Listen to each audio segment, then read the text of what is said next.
Well, Flip, some pretty big news, I suppose. How long had you been considering the announcement? Yeah, it's been a while coming, but I kind of left the door open for Commonwealth Games and just try to work out how I could juggle the two AFLW, playing for Australia and even being a parent as well. So probably in the back of my mind, I knew it was a real slim chance, but now to me it's pretty clear. So really comfortable with the decision and happy what I've achieved with my basketball career, and now ready to look forward to just focusing on the AFLW. You said was it wishful that you could be able to do both, given your footy commitments as well, but yeah. Emotionally, when you finally pen the article and you send it, can you sort of sum up how you felt at that moment?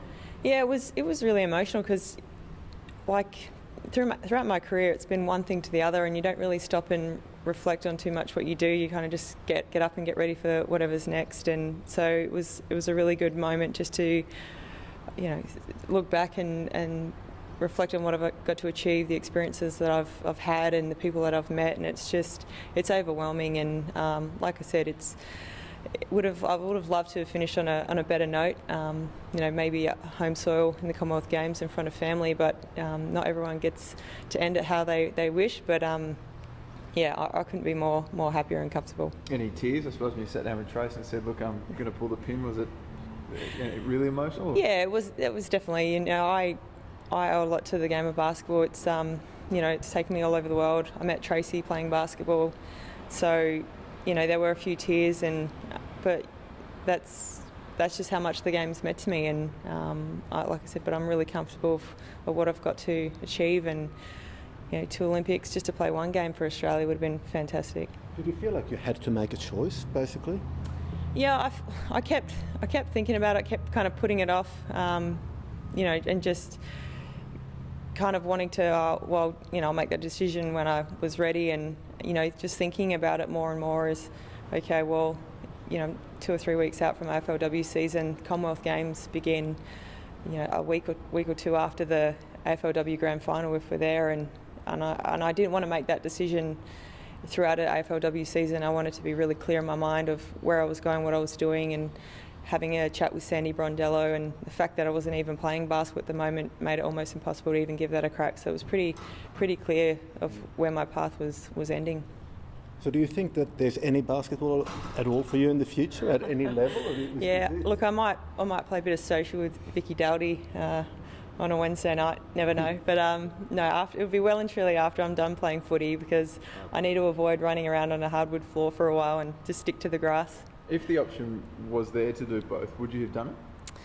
Yeah, look, again, I don't know. I mean, I thought I would have loved to have given it a go, but it's a lot to ask. It's a lot to ask physically. It's a lot to ask for my family to support that. You have time away again from family.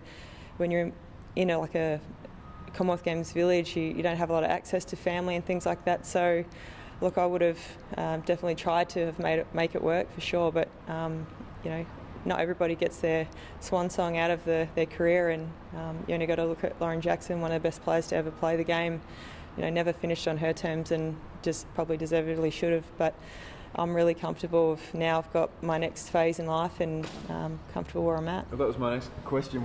Does not being able to go out on your own terms in that drive you to keep dominating and do what you want to do in the AFLW? Oh, for sure. The disappointment in Rio has definitely drove me to, just to not take anything for granted and make sure that, every single game that you play, it might be your last, and it still drives me. It will never go away, and it was a massive lesson that I learnt, but it was also a really valuable one. So, until I walk off the footy field, and hopefully it's not for another few years, I'll always have that burning desire to just keep getting better, keep improving, and know that might be my last game. No, sorry. Go for it. Do you think that basketball will still be a big part of your life? I know you got the coaching role, and will you still be a two-sport woman, so to speak?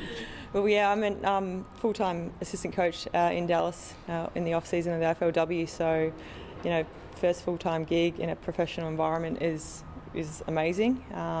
Really looking forward to that. It gives me an opportunity to go back home to Dallas, where Tracy's from, and then come back here play with the Crows, which I'll keep trying to do as long as I can. But there's always, I really love the two because I can switch off from footy in the off season and completely focus on something else. So if I can keep managing it that way, I will. And how are the girls going?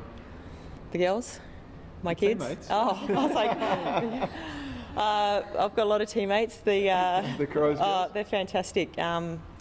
Look, really excited to head up to Darwin this week. Everyone was already talking about what they're packing, so they look really good. We've been working our butt off. Beck's got us in fantastic shape, and all we can do now is just keep working.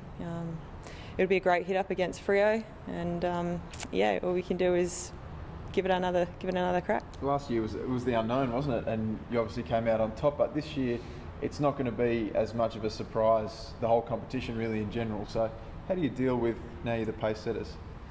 Oh, look, I think you just got to understand, I mean, we're the premiers in 2017, not 18, it's a new year, and to win a flag is hard. To stay at the top of the mountain is even harder, and we have girls in this team that are mature and focused enough to understand that it's even kill now, it's 0-0. So we're going to get every single team's best game, we know that, because everyone wants to knock off the reigning premiers, but I just love our attitude. It's always been even kill, always been really humble, and I just can't wait.